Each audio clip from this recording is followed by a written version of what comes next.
আইসো কও আমি কি কাউয়ার মতো হয়ে গেছি সত্যি সত্যি? তোমার কাউয়ার মতো কে কইছে?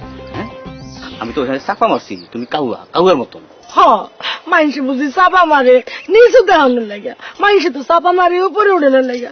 আচ্ছা তুমি এত টাকা দিতে যাও কেন?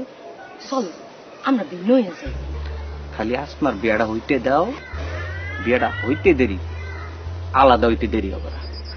তাহলে আসমার বিয়ার তাড়াতাড়ি ব্যবস্থা করো, হ্যাঁ পরে আমরা দুজনে মিলে বিল নিয়ে যাবো, তাহলে আর এত ঝামেলা হইব না। তোমার এত টাকা তেমন লাগবে না, এত চিল্লাচিল্লি রোজ রোজ আমার ভাল লাগে না। সব ব্যবস্থা করতে আজকের পর থেকে কিন্তু তুমি আমার আর কাউর মতো করতে পারবে না। বলো।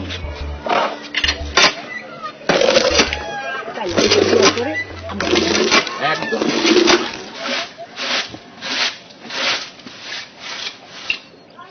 বড় বউ, মাইজা বউ, তোমরা কই গেলা? দুপুর হয়ে গেল, রান্ধন ছাড়াও নাকি লেগা?